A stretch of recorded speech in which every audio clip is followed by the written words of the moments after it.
Bonjour, bonjour à toutes et à tous. Ravi d'être avec vous ce matin ici à Dunkerque, à la Halle au Sucre, pour un temps d'échange, de débat, de partage d'idées, à l'initiative donc des S3 pays et plus spécifiquement du S3 pays Flandre-Côte d'Opale. Pour ouvrir cette manifestation, j'ai le plaisir d'être accompagné par Jean-François Montagne, vice-président de la communauté urbaine de Dunkerque, et Frédéric Loiseau, sous-préfet de Dunkerque. Jean-François, peut-être, je vous passe la parole pour commencer. On sait l'attachement de ce territoire à la sécurité, à l'environnement. Donc j'imagine que vous êtes très heureux d'accueillir ce forum Inter-S3 pays.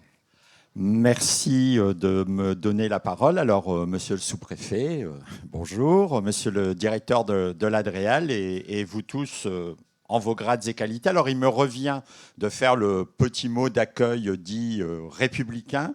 Au nom de Patrice Argrit, président de la communauté urbaine de Dunkerque et maire de Dunkerque. Alors, je suis particulièrement heureux de vous recevoir aujourd'hui sous un temps clément. Vous seriez venu hier, c'était pas pareil. Aujourd'hui, le temps est clément, un temps du Nord. Alors, je suis heureux de vous accueillir ici dans cet ancien bâtiment portuaire. Vous êtes peut-être demandé, mais c'est quoi ce bâtiment? Donc, c'est la Halle au Sucre qui est aujourd'hui un lieu vivant pour la ville durable, un lieu pour tous ceux qui réfléchissent à la transformation de nos vies quotidiennes. Alors, si vous avez le temps durant ces 2 jours, promenez-vous dans ces espaces. Vous y découvrirez des espaces d'exposition, d'expression. Il y a aussi un plateau dédié à l'innovation numérique, un espace ludique pour comprendre les enjeux de la ville durable. Alors, quel est ce territoire qui vous accueille ici à Dunkerque? C'est d'abord et avant tout la première plateforme énergétique française. Le littoral dunkerquois attire désormais de nombreux grands projets industriels et notamment, vous le savez peut-être, la filière batterie, qui est une attraction qui est confortée en misant sur les énergies décarbonées. Donc ici, sur ce territoire, un mix mêlant nucléaire et énergie renouvelable. Cette décarbonation concerne également l'ensemble des industries déjà installées dans la plateforme industrielle portuaire et les années à venir seront aussi le théâtre de changements radicaux. Vous avez peut-être entendu parler de l'arrivée de Vercors ou de Prologium qui est en train donc de s'installer. Ce territoire est au cœur d'une grande mutation, notamment avec l'agrandissement du port avec Cap 2020, l'extension des quais conteneurs, la création de nouvelles zones industrielles, les futurs chantiers d'EPR2.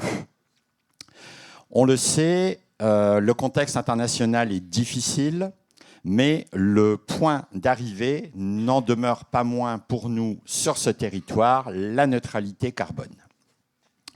Le contexte actuel souligne l'importance des échanges et du dialogue préalable à toute prise de décision pour faciliter le vivre ensemble harmonieux. Le territoire sait qu'il est complexe de concilier les enjeux sans que l'un nuise à l'autre, notamment ici des enjeux agricoles, des enjeux de biodiversité, de développement et de cadre de vie. Ces 4 axes, il faut qu'on les tienne en même temps et qu'on les fasse progresser en même temps. Alors ça fait maintenant 35 ans que collectivement, sur ce territoire, nous avons fait le choix de la mise en place d'un S3 pays. Je rappellerai qu'un des éléments qui ont fait que tout le monde s'est assis autour de la table, c'est que l'Adréal, et par là même l'État, a accepté de jouer totalement le rôle, le jeu, puisque l'on disait aux industriels, plus vous nous informez en amont des éléments de votre dossier, en particulier des risques, plus le traitement en aval, avant la décision définitive, sera accéléré. Ce système, je pense, fonctionne sur ce territoire.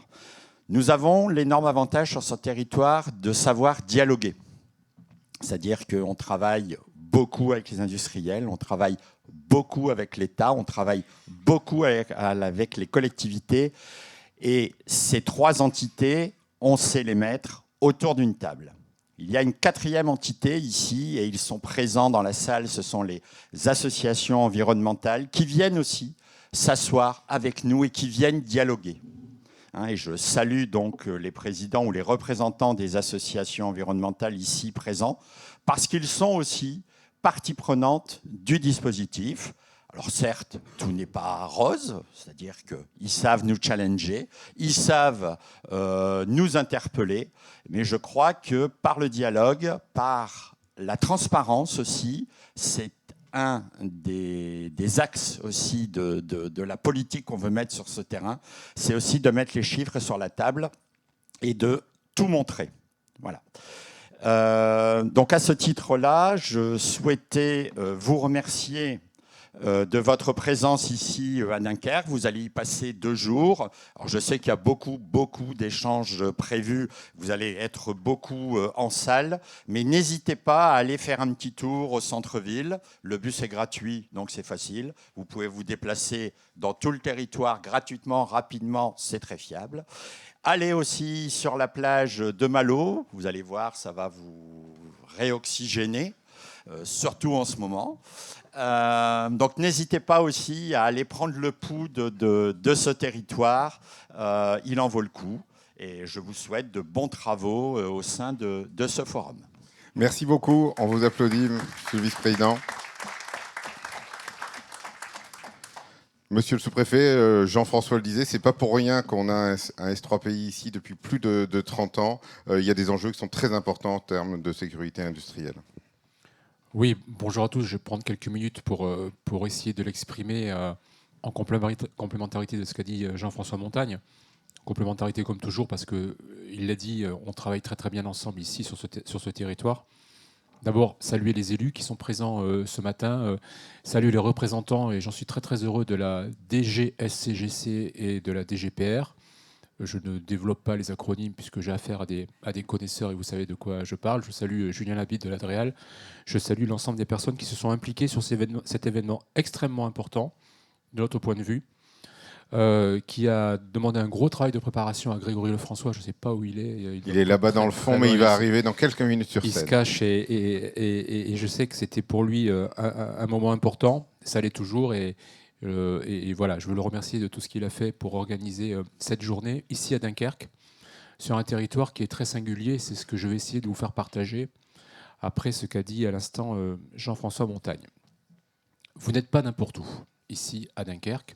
Je le dis de manière un peu immodeste, pardonnez-moi, mais je n'y suis absolument pour rien, puisque je ne suis arrivé en poste ici qu'il y a à peu près 20 mois, et que en cela, je n'ai fait que continuer le travail qui était demandé et assuré par ceux qui m'ont précédé, et puis un jour quelqu'un prendra de relais.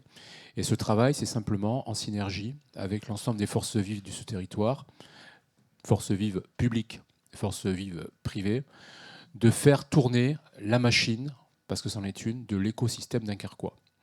L'écosystème dunkerquois, c'est une capacité qui a été développée ici à travailler ensemble pour le bien du territoire, au-delà des clivages partisans, au-delà des intérêts individuels, pour faire prospérer un territoire qui vit depuis très longtemps de l'industrie et qui vit depuis très longtemps avec des à-coups, c'est-à-dire des chutes brutales, la fermeture des chantiers navals, les difficultés d'Arcelor, la libération, bien entendu, avec des bombardements qui avaient, en 1945, fortement affecté Dunkerque. Dunkerque qui ne comptait plus que 500 habitants à peu près en 1945. Je ne sais pas si vous vous rendez compte de ce que ça représente. Donc c'est un territoire qui a l'habitude de vivre des coups durs, mais c'est un territoire extrêmement résilient qui sait se relever, se retrousser les manches pour retrouver la prospérité qu'il a connue.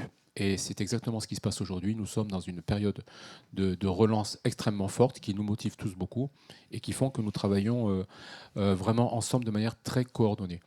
À telle enseigne que l'Institut Montaigne, que vous connaissez peut-être, en tout cas pour certains d'entre vous, s'est intéressé à l'exemple dunkerquois, j'ouvre les guillemets parce que je crois que c'est comme ça que ce sera dénommé, et l'Institut Montaigne va commettre un rapport très long dont j'ai eu le privilège de lire la version Martyr, qui fait à peu près une centaine de pages, et qui va expliquer pourquoi à Dunkerque ça marche, qu'est-ce que l'on fait ensemble pour bien travailler et pour aller vers ce mouvement absolument nécessaire de réindustrialisation du pays. Nous avons vu, il y a de cela quelques années, de manière assez douloureuse, ce que c'était qu'un pays qui devenait un pays quasi exclusivement de services, et pour la décarbonation nécessaire de ce pays.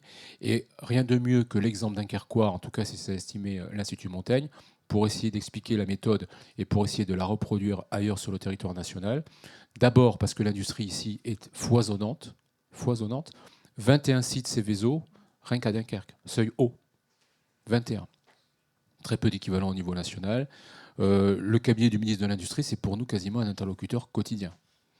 Et eux-mêmes disent des Dunkerques qu'il n'y en a pas, on ne les compte pas, même pas sur les doigts de la main. Il faudrait s'amputer des doigts pour les énumérer au niveau national. Donc ce qui se passe, c'est incroyable. Et puis décarbonation, bien entendu.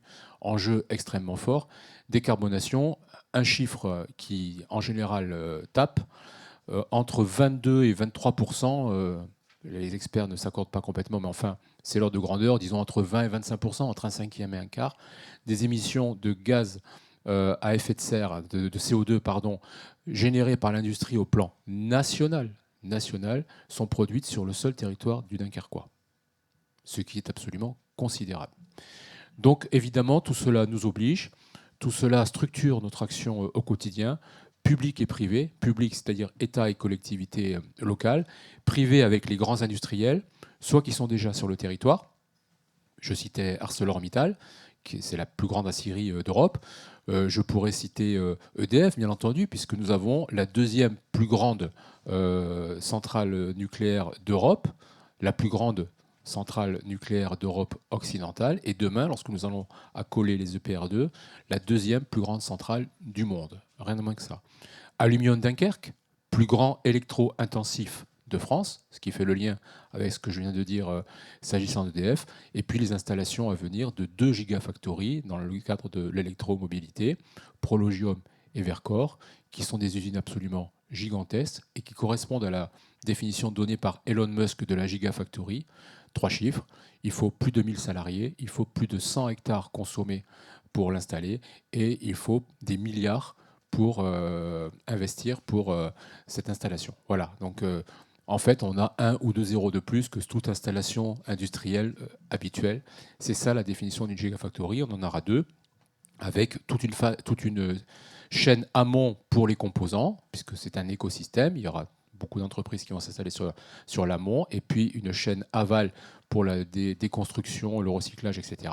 Et tout ça, ça fait l'écosystème batterie qui sera présent sur le Dunkerquois et qui va se surajouter à ce qui existe déjà beaucoup. La perspective, dans des chiffres raisonnables, c'est à peu près 20 000 emplois industriels directs supplémentaires dans les 10 ans à Dunkerque. Il n'y a pas d'équivalent. 20 000 emplois. Donc tout ça, vous voyez, ça crée un territoire très particulier, un territoire qui vit de l'industrie, qui aime l'industrie, mais qui en connaît aussi les risques et qui les mesure. Donc il y a à la fois un amour de l'industrie, parce que c'est la carte d'identité de Dunkerque, c'est sa fierté, mais également un esprit de responsabilité qui va jusqu'aux associations, et je salue les responsables d'associations que nous voyons régulièrement dans le cadre de l'ensemble des instances de concertation qui peuvent exister, et qui sont totalement imprégnées, totalement conscientes du danger que peut représenter la présence dans un nuage aussi concentré d'industries classées Céveso seuil haut. Et donc ces questions sont posées de manière responsable, de manière absolument collaborative.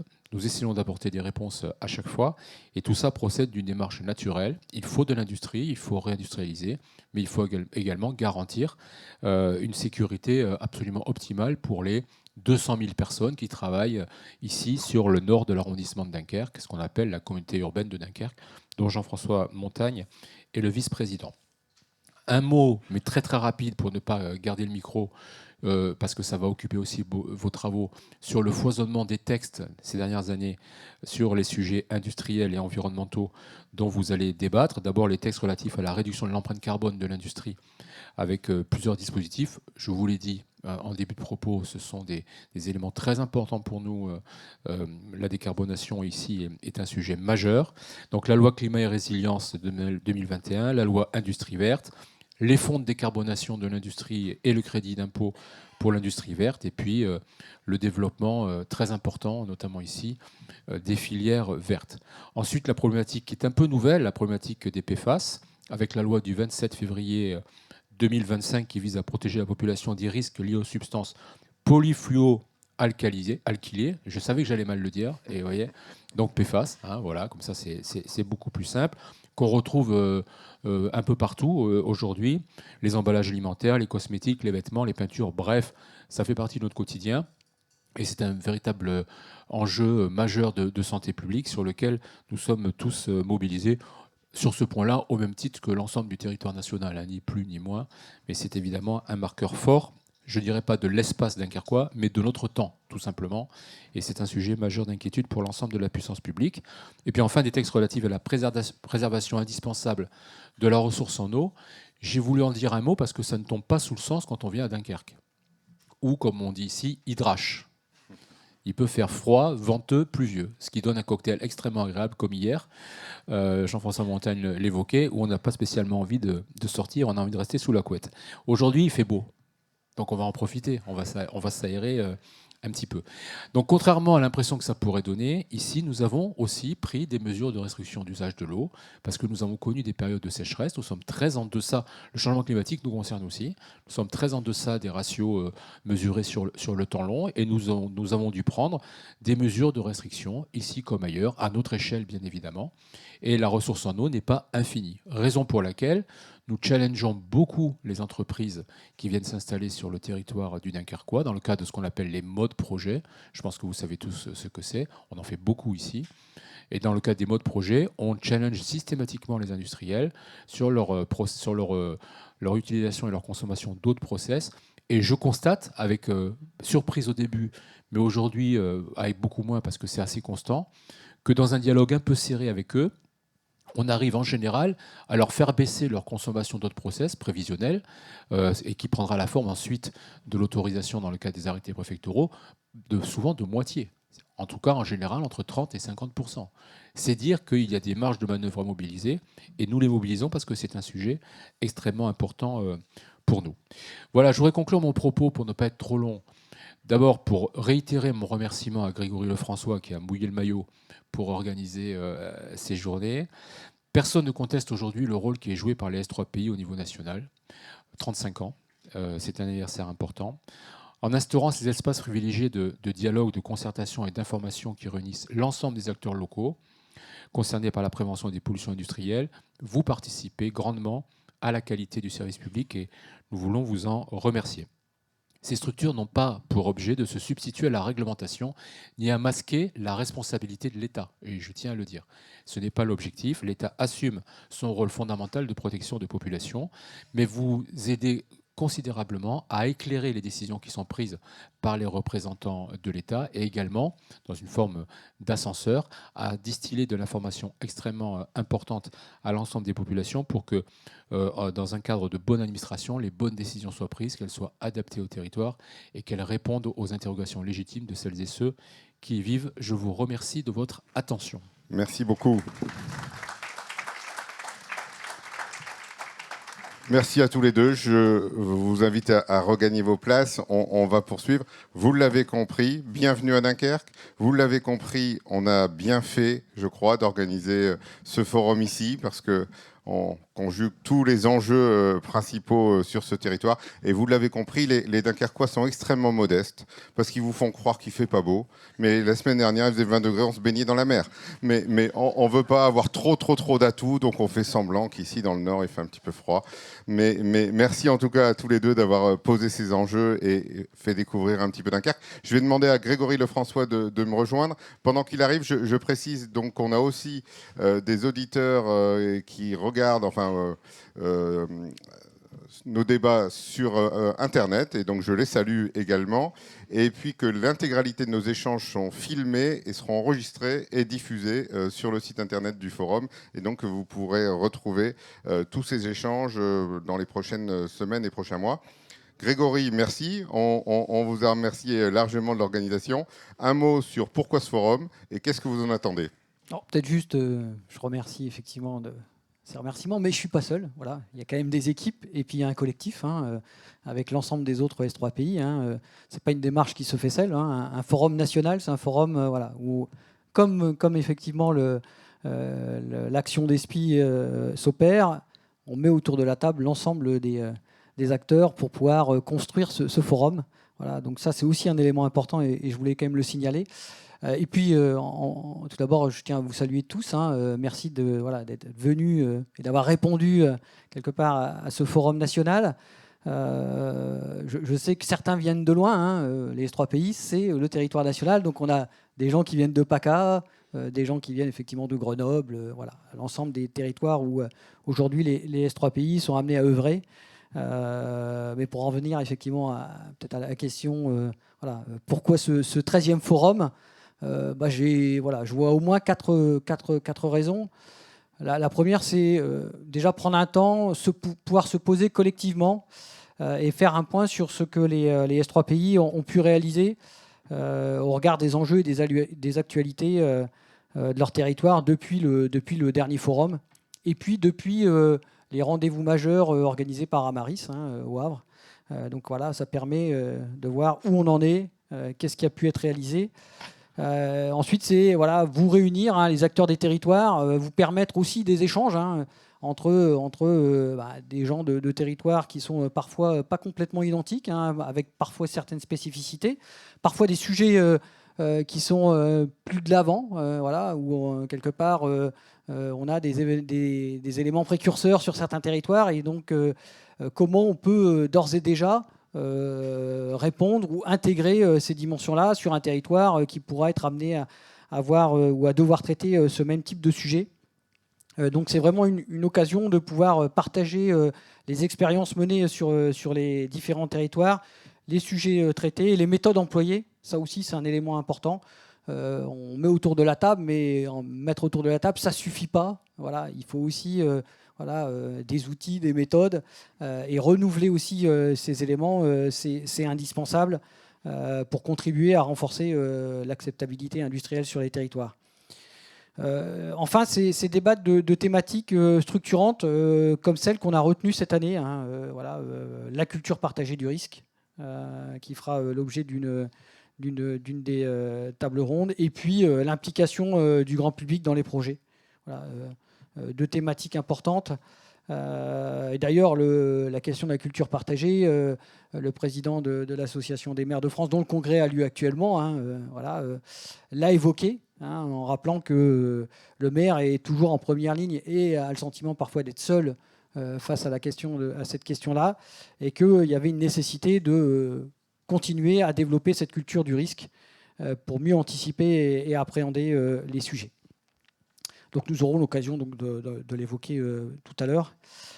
Et donc si je pouvais conclure sur ce sujet-là, c'est vraiment c'est informer, c'est débattre, c'est s'écouter pour garantir effectivement une expertise, une sensibilisation de l'ensemble des acteurs sur les sujets industriels.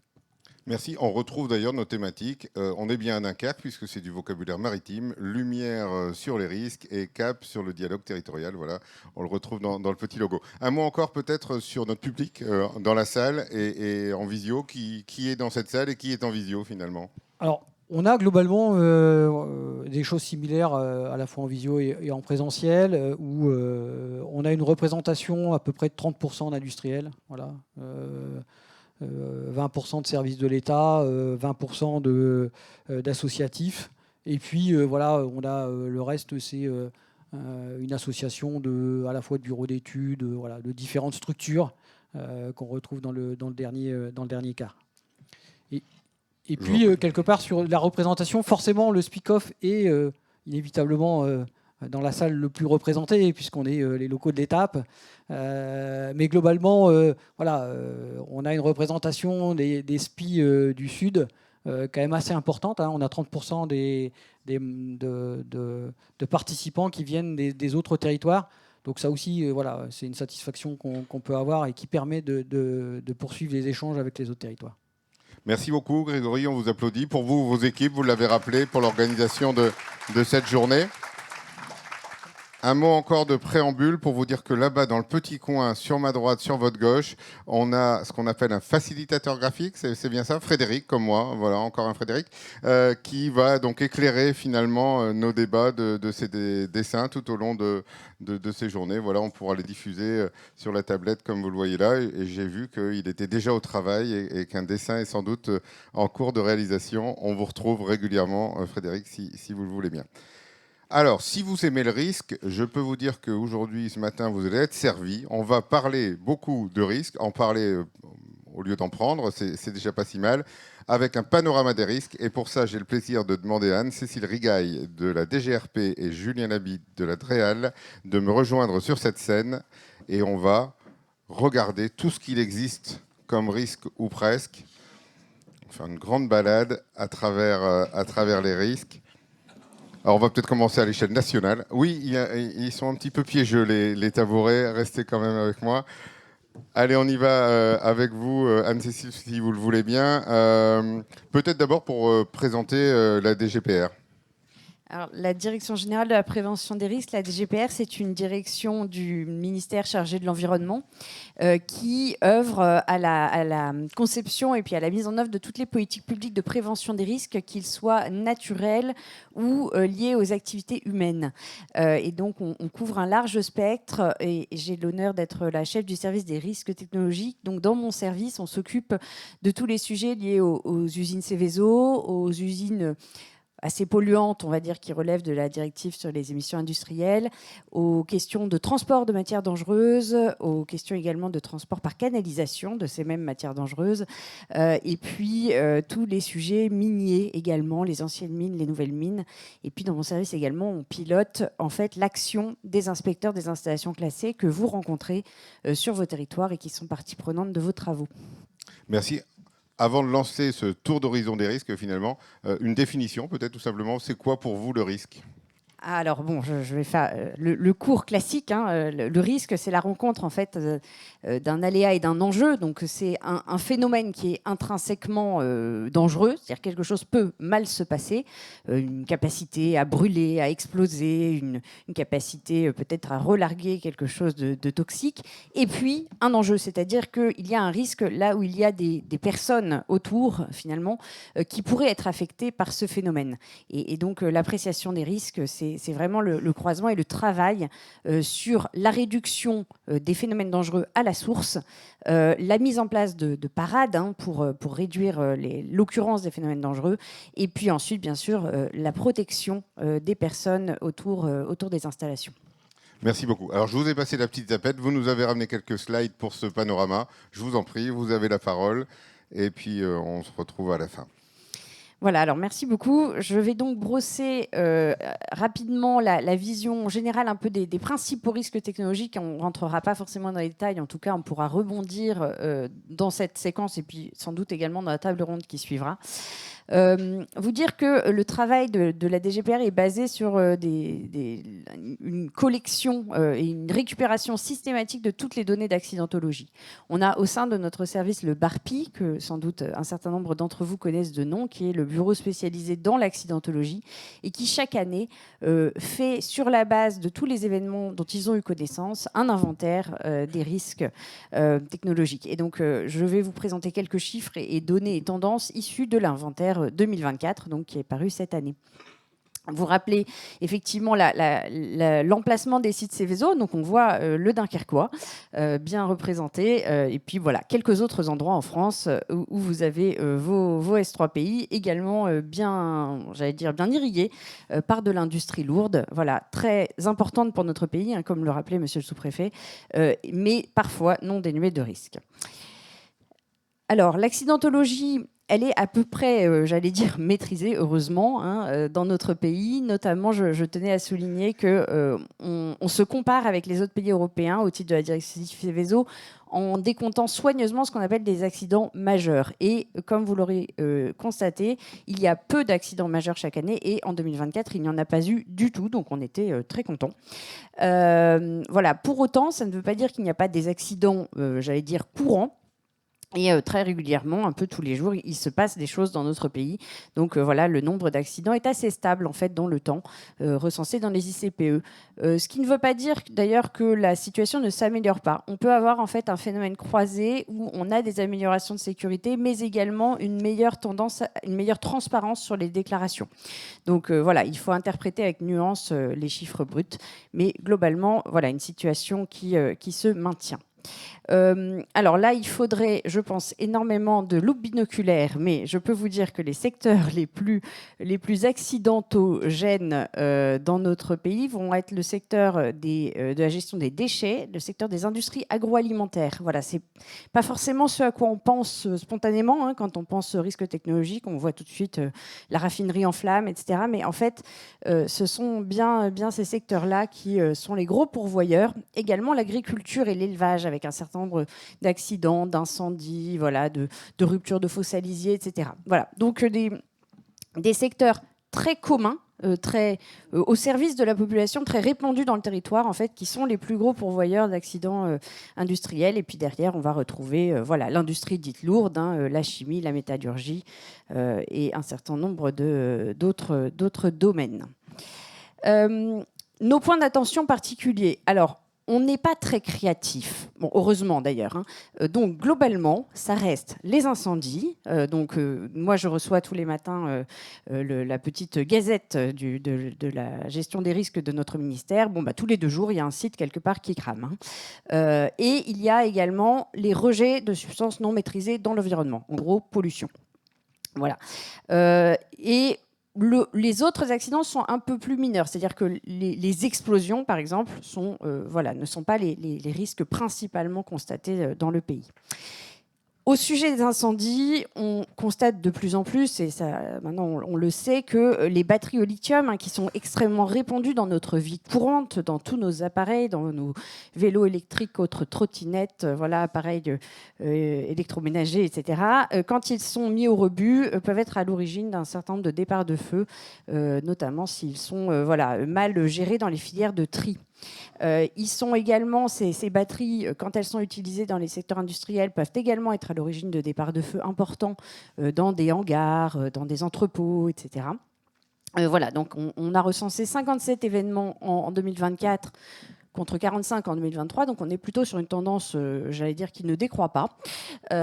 Et c'est un point de préoccupation pour nous. On continue à travailler notamment avec l'INERIS pour bien comprendre en fait comment ces batteries en fait peuvent prendre feu spontanément, ce qui est assez troublant en fait pour les gens qui les exploitent. Et puis, vous rappelez également que quand on parle, par contre, du secteur de la chimie, en fait, la plupart des événements ne sont pas des événements de type incendie-explosion, mais plutôt des événements de type pollution par rejet non maîtrisé de substances polluantes. Un petit focus sur les impacts croisés, on va dire, des risques naturels sur les risques technologiques, ce qu'on appelle le NATEC. Pour vous dire que nous sommes très dépendants de la météo. En 2022, il a fait très chaud, donc il y a eu pas mal d'événements accidentels liés à des fortes chaleurs, avec divers départs de feu, mais également des déformations, des problématiques de process. Et puis en 2023 et 2024, il a fait un peu plus mouillé, et donc nous avons eu un certain nombre d'événements liés aux tempêtes, aux précipitations, avec un point d'attention particulier pour nos inspecteurs cette année. On leur a demandé d'investiguer les questions de perte d'utilité, c'est-à-dire la tempête qui fait tomber le réseau électrique et qui fait que le site se retrouve démuni, n'a plus d'alimentation électrique ou perd son réseau hydraulique de sécurité, etc. Et qu'est-ce que ça donne? Est-ce que les sites sont câblés, on va dire, pour être autonomes un certain nombre d'heures, le temps que les pouvoirs publics remettent tout ça en ordre autour d'eux? Et c'est un point sur lequel on va certainement continuer à travailler dans les prochaines années. Alors, les perspectives pour l'action de l'État, elles sont pluriannuelles. Hein. On s'inscrit actuellement dans un cadre qui est celui des orientations stratégiques pluriannuelles pour l'inspection des installations classées pour, j'allais dire, le quinquennat, hein, 2023-2027. On est à peu près à mi-parcours. Je vais aller très vite sur ces grandes orientations parce que je pense que ce sera plus intéressant finalement de les évoquer dans le cadre plus débatif de la table ronde. Vous dire, comme ça a été évoqué par M. Montagne et M. Loiseau, qu'on est dans un contexte de transformation profonde de notre industrie, recherche de décarbonation, également un contexte d'érosion de la biodiversité et du vivant, qu'il y a énormément de nouveaux enjeux liés aux usages de l'énergie, à la manière de produire des énergies renouvelables, de stocker l'énergie, comme je l'évoquais avec les batteries, et à l'électrification des activités électro-intensives, comme ça a été très justement rappelé. On a également un contexte général dans d'autres domaines, qui ne sont pas forcément ceux qui intéressent au premier chef les S3PI, mais je le mentionne, de développement d'un certain nombre de filières illégales organisées dans le domaine de la gestion des déchets, sur lesquels on travaille vraiment avec la justice et les forces de sécurité intérieure. Également un contexte de renouveau minier. Alors, vous allez me dire, oui, alors des mines, j'en vois pas beaucoup autour de chez moi. En fait, il faut savoir que notamment tous les projets de géothermie relèvent du droit minier, et donc il y a quand même une dynamique très intéressante autour de la géothermie. Et puis également, et ça on pourra en parler, et ça a été évoqué, un double faisceau d'attente vis-à-vis de nos services. Des attentes accrues de la part des porteurs de projets pour être accompagnés, comme vous l'évoquiez, monsieur le sous-préfet, en mode projet, en phase amont, pour savoir où est-ce qu'ils mettent les pieds et à quelles conditions, finalement, ils auront le droit de s'implanter ou de transformer leur outil industriel sur un territoire. Et puis également, et vous êtes là également pour le représenter, des attentes accrues en matière d'information, de transparence, de concertation et de débat tout au long de la vie des installations. Donc, au plan technique, comme je le mentionnais, on travaille à l'encadrement approprié des nouvelles technologies, et notamment tout ce qui est batterie, stockage, hydrogène, production d'hydrogène, réseau d'hydrogène, etc. Comme cela également a été évoqué par monsieur le sous-préfet, l'accompagnement des transformations autour de la sobriété hydrique, notamment pour les industriels, qui est quelque chose, et vous le soulignez très justement, qui est un peu nouveau pour l'industrie, mais dont ils comprennent qu'il faut se saisir. Et puis, je le mentionnais, des priorités sectorielles pour continuer à renforcer la maîtrise de l'accidentologie dans le domaine de la gestion des déchets, et également avoir une approche plus structurée de la qualité des sols avec une directive européenne qui va traiter de ce sujet.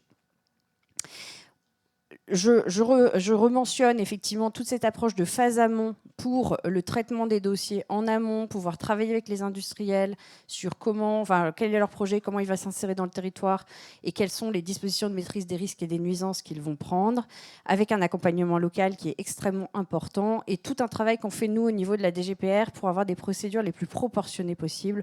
Voilà, on a beaucoup travaillé sur la mise en œuvre de la réforme Industrie verte. C'est quelque chose qui va produire ses effets avec une consultation du public plus longue, plus dynamique, plus interactive, en parallèle de l'instruction du dossier par les services. Donc c'est un changement culturel important.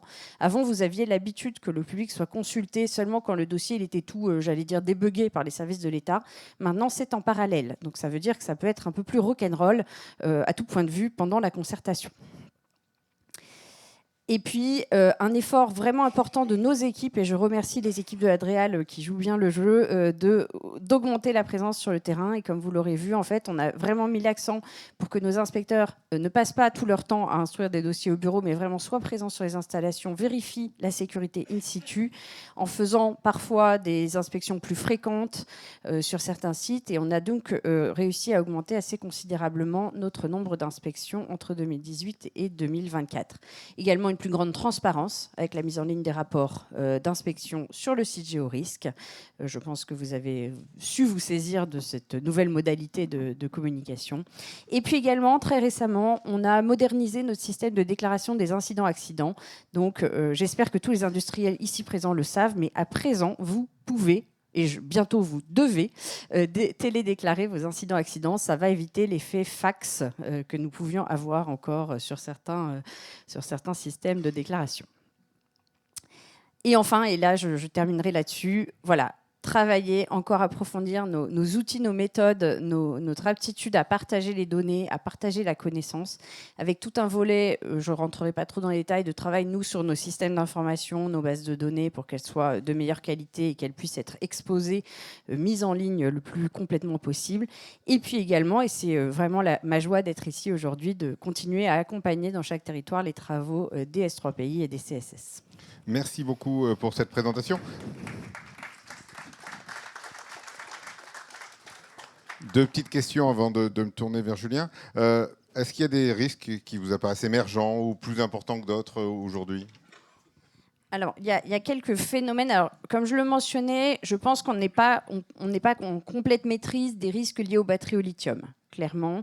Voilà, et parce qu'elles sont vraiment très répandues dans toute la société. Donc, c'est vraiment un sujet sur lequel on attire l'attention, et notamment parce que les industriels, eux, peuvent avoir recours à des grosses batteries pour certains de leurs process, d'être très vigilants sur ces installations.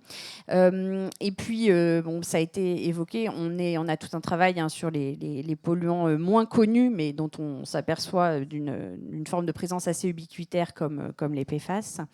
Et enfin, alors ce n'est pas forcément un risque, c'est plutôt une préoccupation, j'allais dire préventive de notre part, mais je la mentionne. On est très vigilant à ce que le contexte économique, le contexte géopolitique très difficile qui chahute beaucoup l'industrie ne conduise pas à un recul sur les politiques de maintenance.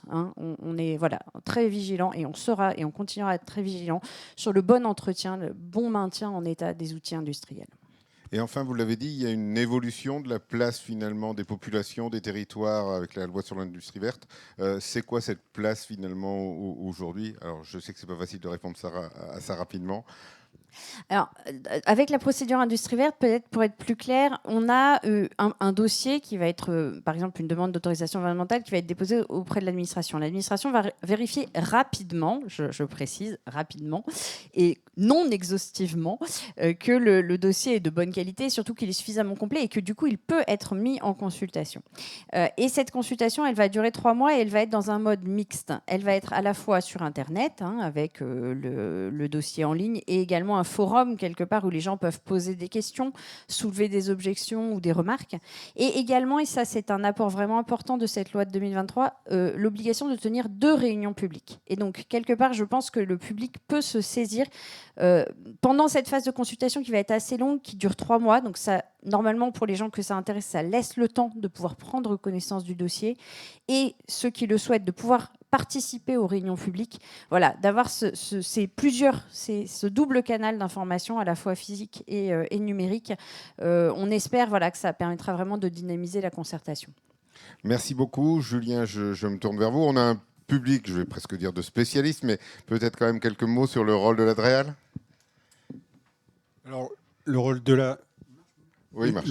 l'Adréal en matière de risque industriel, je pense que vous le connaissez, vous le pratiquez au quotidien, d'abord à travers les inspections, ça a été rappelé, inspections dont le nombre et la fréquence augmentent, qui permettent de détecter beaucoup de choses, de voir des choses, et surtout d'avoir un contact régulier et j'espère pédagogique avec les industriels du territoire.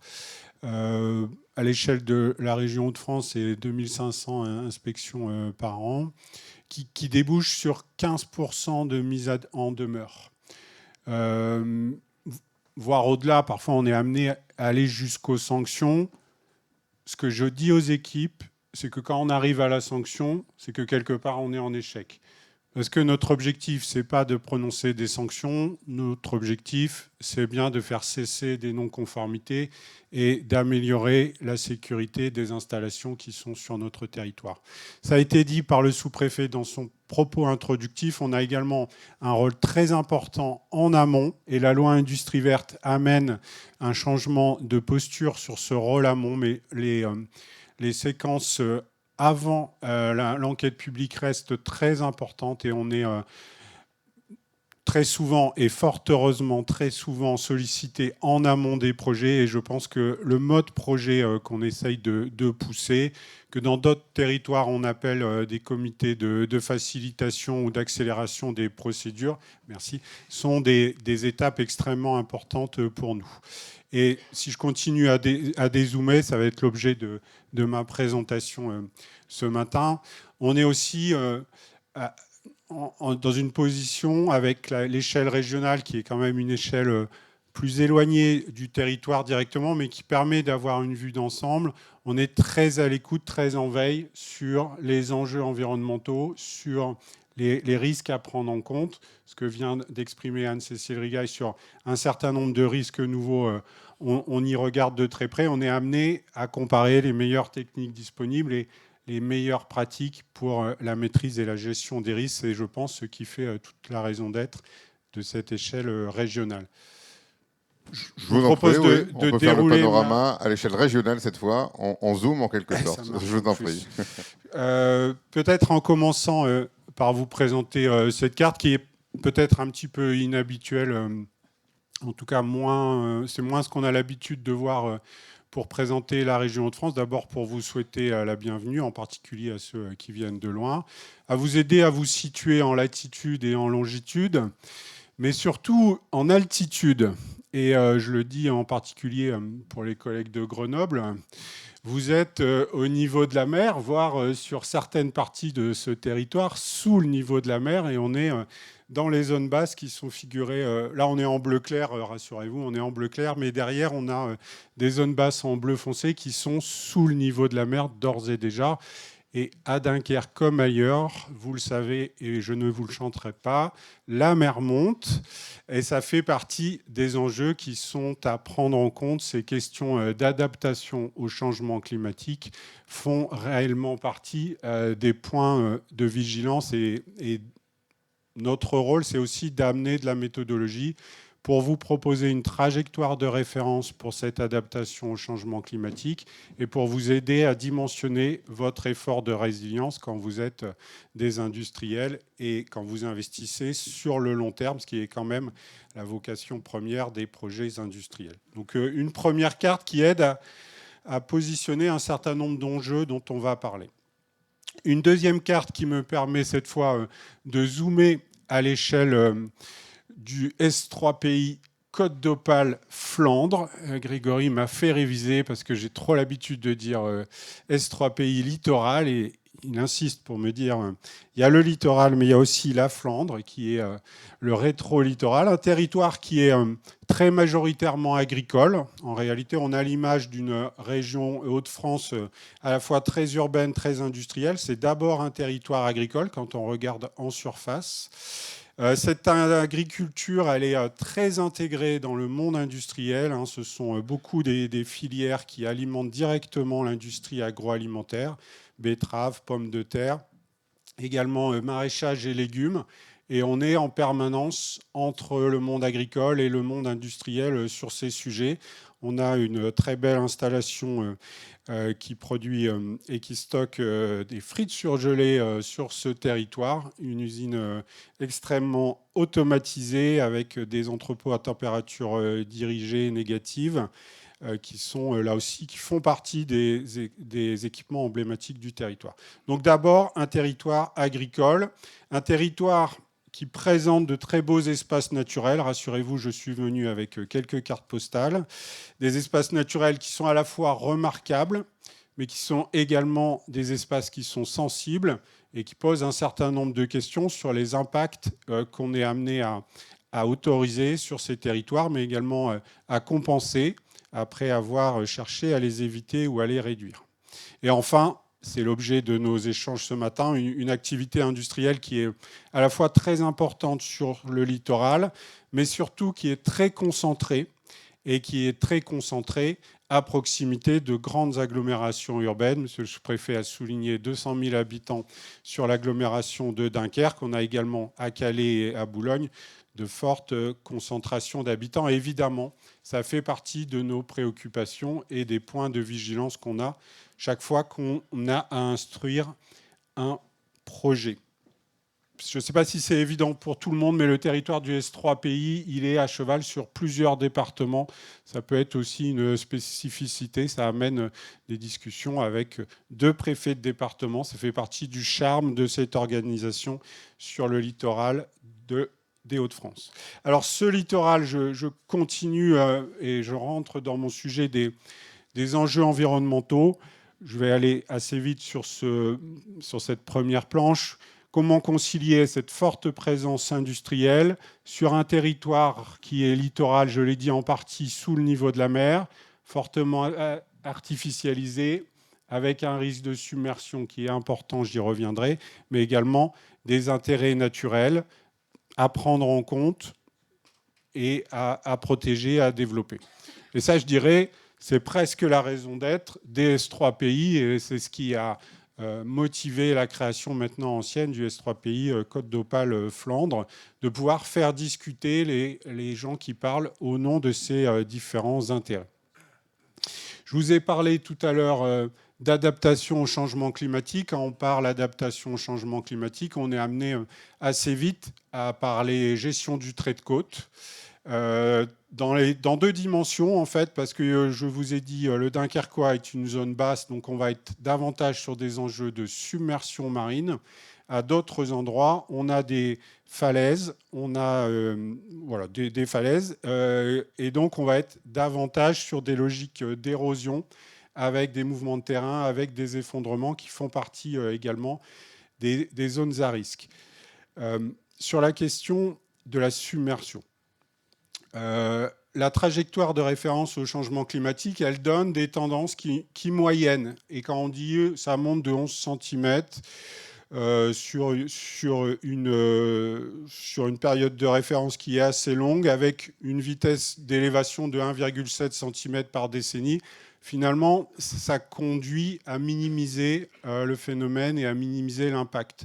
En fait, quand on regarde de plus près, et vous qui travaillez sur les notions de risque, vous êtes très familier de ces enjeux. En fait, ce qui va être problématique dans cette trajectoire de référence pour l'adaptation au changement climatique, ce n'est pas la tendance moyenne, ce sont les écarts à la moyenne. Et c'est la volatilité des phénomènes auxquels on va être confronté qui vont faire le caractère dimensionnant des aléas qu'il va nous falloir prendre en compte sur les prochaines années. Et on commence d'ores et déjà à le mesurer. On le mesure sur une récurrence beaucoup plus forte des phénomènes extrêmes, donc à la fois en récurrence, qui était antérieurement une crue décennale, on commence à se poser la question de savoir si ce n'est pas déjà une crue trentenale, ou en tout cas s'il est sage ou souhaitable de la considérer comme telle. Et deuxième aspect, donc récurrence d'abord, et ensuite l'amplitude des phénomènes. Et quand on parle submersion marine, c'est évidemment les phénomènes majorants qu'il nous faut prendre en compte, qu'il s'agisse de tempêtes, qu'il s'agisse de dépressions atmosphériques qui entraînent une surcote de la mer. Voilà, toutes ces questions, et si a fortiori on les couple à des scénarios de rupture de digues, on a des phénomènes majorants auxquels il faut d'ores et déjà se préparer.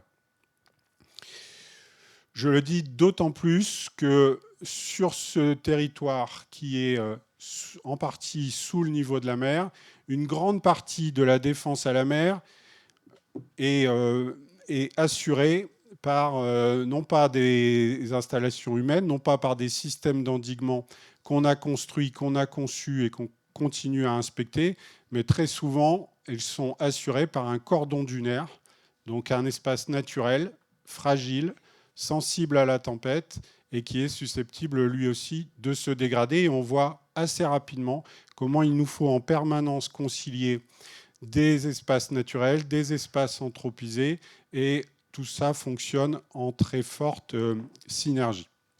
Voilà, ça c'était juste sur la dimension du littoral. Je vous passe sur les différents faciès et les enjeux sur la gestion sédimentologique qui est également un point très important puisque ce faciès se transforme au cours du temps et on a un certain nombre d'espaces qui évoluent assez nettement et les Dunkerquois le savent assez bien.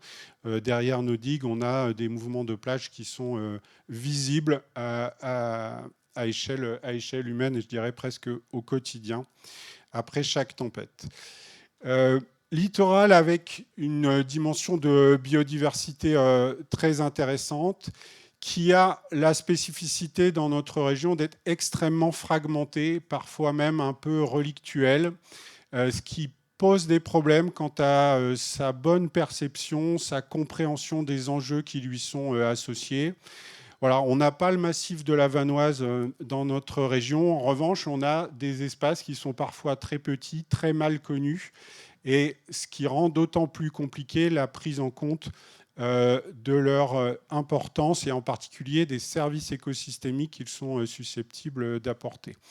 On est ici en lisière d'un parc naturel régional dit Cap et Marais d'Opale et je vous ai mis 3 photos que je juge emblématiques puisque depuis le mois d'août 2025, nous avons la chance d'avoir 3 grands sites de France labellisés dans notre région.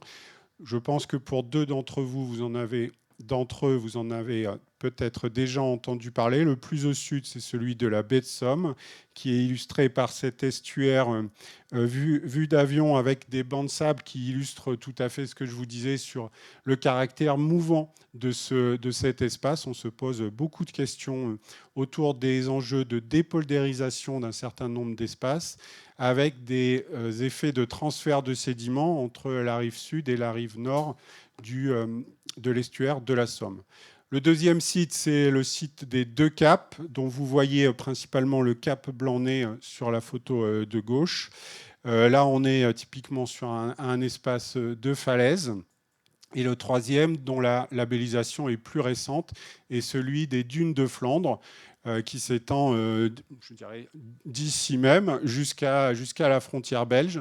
Évidemment, un espace dunaire avec différents stades d'évolution de la dune, donc une très forte dimension naturelle assez évidente, mais aussi un espace avec une très forte dimension historique, puisque c'est le lieu de l'opération de la poche de Dunkerque, opération Sentinelle, pas Sentinelle, Dynamo, voilà, Dynamo, je bug, de l'opération Dynamo qui a fait l'objet de plusieurs films assez emblématiques et qui est très présent dans la culture franco-britannique. Voilà, juste pour vous dire dans quel espace, dans quel territoire s'implantent ces activités industrielles qui font l'objet des risques anthropiques que vous connaissez bien. Je ne vais pas y revenir. Là aussi, ça a été dit, 21 Seveso seuil haut, qui sont que la partie haute du spectre, puisqu'on a en tout 600 installations classées. Et peut-être ce qui est presque aussi important, même si c'est moins visible au quotidien que le risque accidentel, ce sont les émissions industrielles. Et là-dessus, on a, et là je parle bien du territoire du S3 pays, ça y est, je bug, Côte d'Opale, Flandre, et non pas de l'ensemble de la région. On a 108 établissements soumis à directive IED. Ça pose quand même l'enjeu des émissions industrielles et donc des commissions de suivi de site qui sont attachées. Et je sais combien ces sujets sont régulièrement à l'ordre du jour de vos instances au sein des S3 pays. Deuxième, pour ne pas oublier quand même ces dimensions, on traite également des carrières. On a beaucoup de carrières sur ce littoral. Les carrières du Boulonnais sont les plus emblématiques.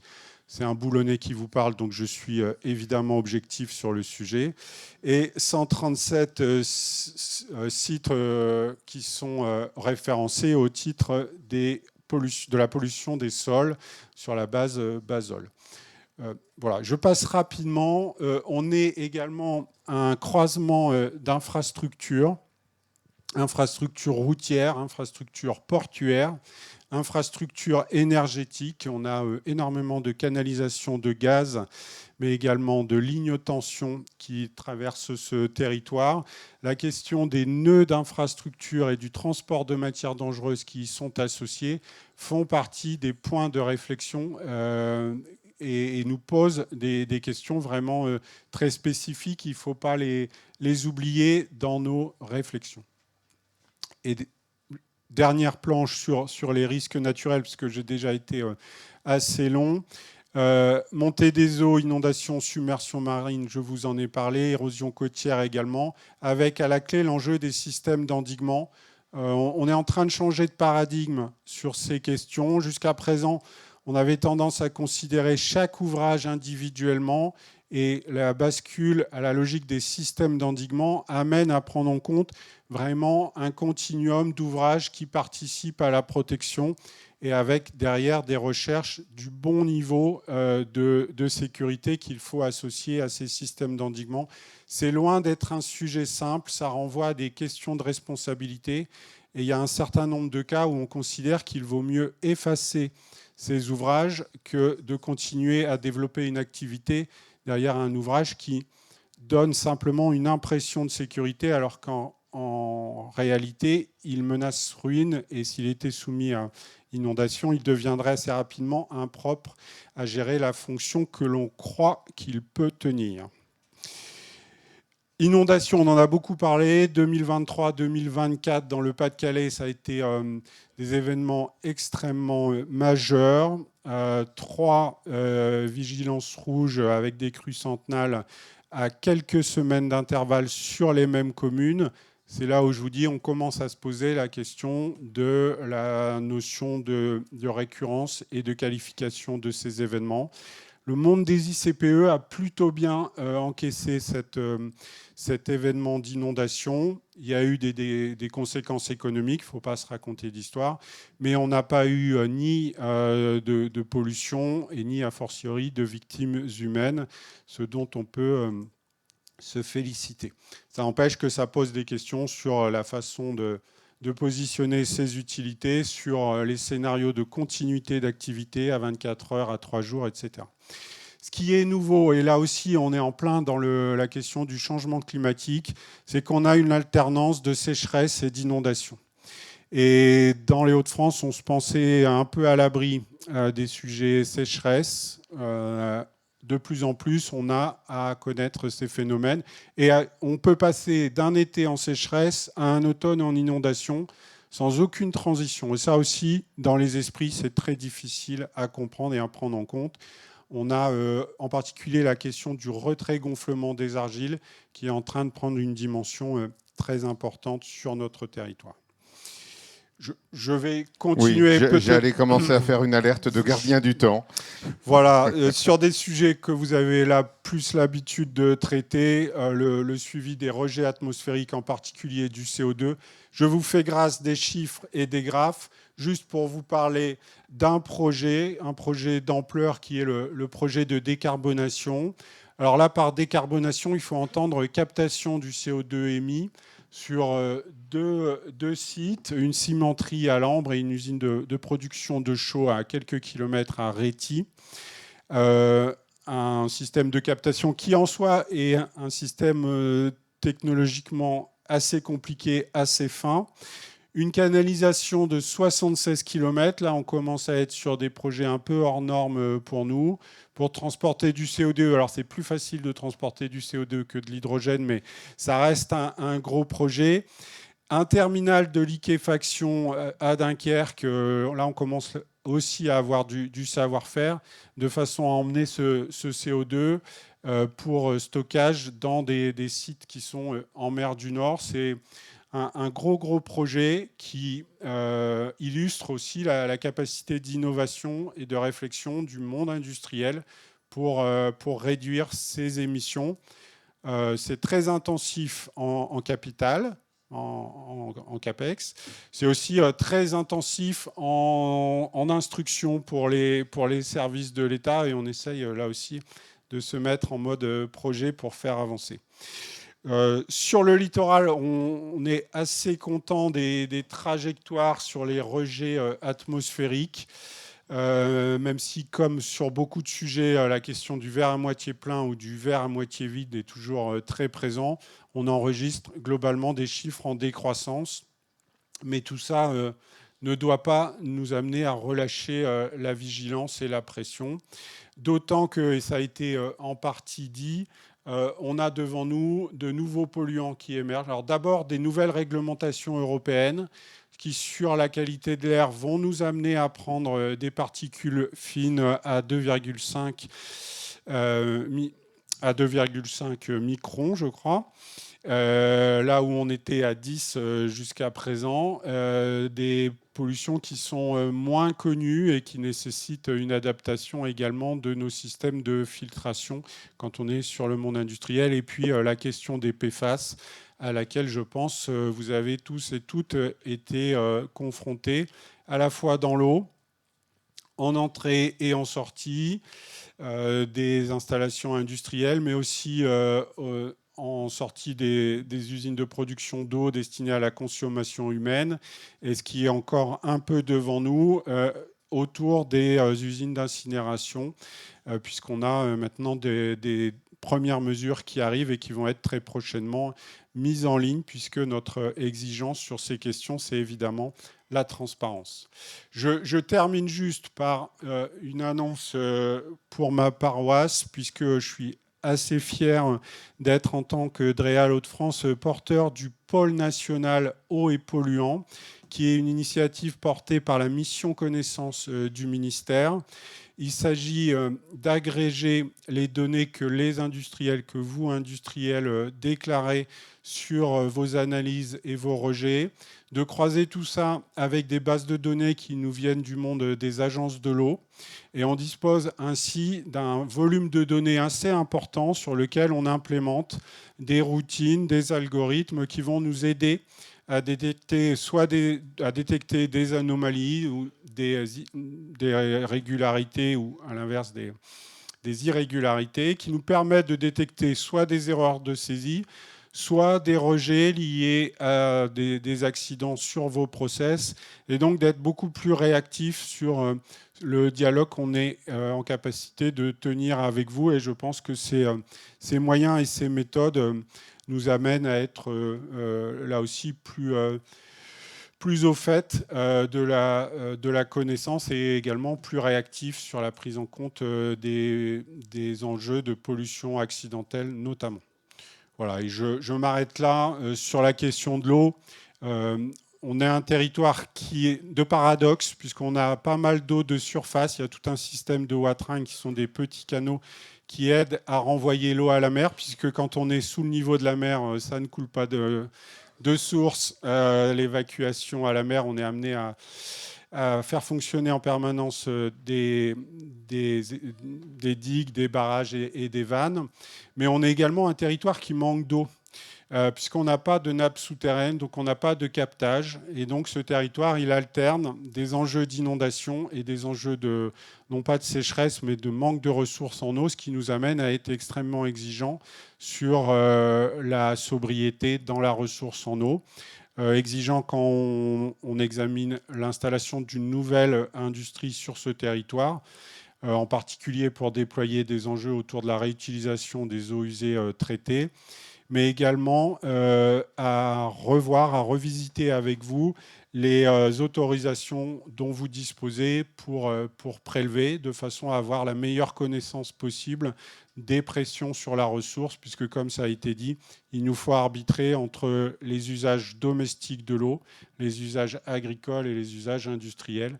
Et ça aussi, dans le champ de l'adaptation climatique, c'est un des enjeux qui est très fortement devant nous.